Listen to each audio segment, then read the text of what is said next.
Bismillah, hari ini kita akan belajar dua kesedihan yang sangat bertentangan. Apa itu? Kita akan bahas bersama. Bismillah. Assalamualaikum warahmatullahi wabarakatuh. Alhamdulillah wassalatu wassalam ala rasulillah wa ala alihi wa sahbihi wa man walah amma ba'du. Di dalam kitab Nasaihul Ibad, ini dalam bab yang kedua, makalah yang kelima. Di sana dikatakan ada sebuah hadis yang diriwayatkan dari Utsman bin Affan, bahwasanya beliau mengatakan dalam makalah ini, apa redaksinya? Lihat kalimatnya. An Utsman radhiyallahu an, dari sahabat Utsman, semoga Allah meridhoinya. Hammud dunya zulmatun fil qalb. Ingat, hammud dunya zulmatun fil qalb. Wa hammul akhirah nurul fil qalb. Lihat, ini indah banget. Indah banget. Tentu ini menjadi sebuah pengetahuan bagi kita, apakah selama ini kita sudah mempraktekkan atau belum. Kalau kita belum mempraktekkan, maka hal seperti ini terjadi kebalikannya kepada kita. Nauzubillah. Kita akan lihat apa makna kalimatnya. Hammud dunya zulmatun fil qalb wa hammul akhirah nurul qalb. Lihat. Sahabat Utsman, semoga Allah meridainya, dia mengatakan begini. Bersedih karena urusan dunia menjadi kegelapan hati. Bersedih dalam urusan dunia itu menyebabkan hatinya gelap. Yang kedua, bersedih karena urusan akhirat itu menjadi cahaya dalam hatinya. Maksudnya apa? Lihat. Orang yang mengejar dunia, kemudian ketika dia kejar dunianya makin lari, dia sedih, dia marah, dia kecewa. Nah, itu tandanya hatinya gelap. Hatinya rusak. Hatinya hampir mati bisa jadi. Tapi kebalikannya, lihat. Barang siapa yang dia bersedih dalam urusan akhirat, maka itu indikasi orang itu hatinya bercahaya.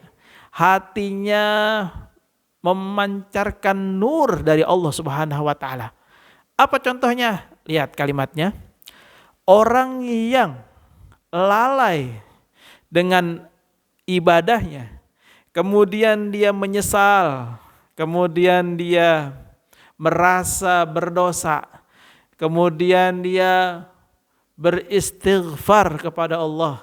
Nah, orang yang menyesali kelalaian dalam ibadahnya itu menunjukkan hatinya bercahaya, hatinya hidup. Nah, ini kalau kita tidak memahami dengan baik, maka yang terjadi sama kita justru kebalikannya. Apa itu? Lalai dalam agama, seolah-olah kayaknya tenang-tenang aja tuh. Terus yang kedua, ketika tidak mencapai hal-hal yang sifatnya dunia, kayaknya kita marah banget gitu kan. Nah ini rusak udah kalau kayak begini. Mindsetnya kalau mengikuti yang tadi saya sampaikan, itu di luar agama kita. Kalau agama kita, Rasulullah mengajarkannya adalah ketika kita melalaikan ibadah, maka harus ada rasa penyesalan. Ada yang namanya kerugian. Nah, ini yang Islam ajarkan tuh begitu. Tapi dalam hal dunia itu biasa aja. Makanya ada sebuah kisah yang pernah kita dengar dalam salah satu sahabat Rasul, yang ketika itu sahabat ini terlambat sholat berjamaah.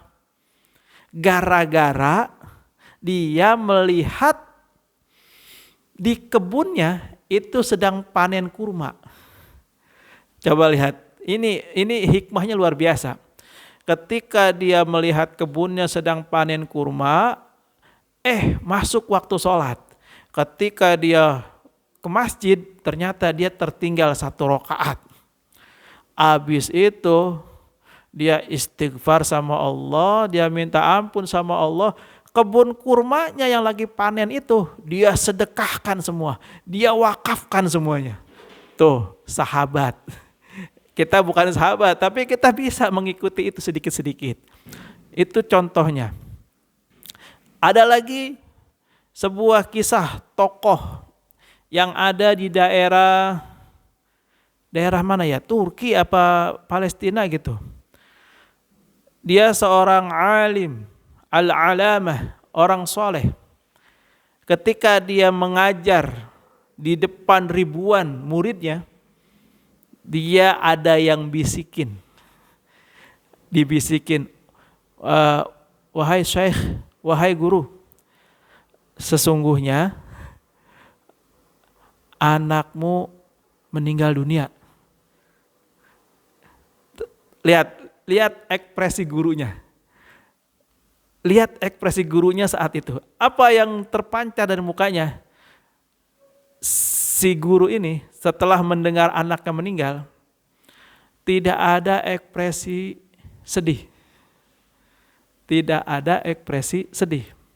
Bahkan dia melanjutkan kajiannya, melanjutkan mengajarnya. Nah, setelah selesai, si murid ini datang lagi.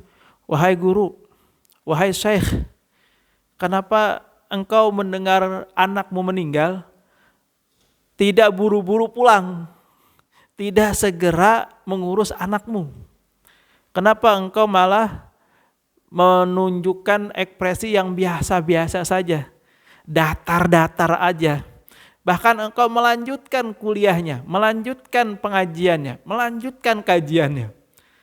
Nih, lihat orang soleh nih. Apa jawaban dia? Wahai muridku, sesungguhnya kalaupun semua anak-anakku meninggal, itu tidak akan membuatku sedih. Karena anak-anakku adalah milik Allah. Allah mau minta, silahkan. Allah mau ambil, silahkan.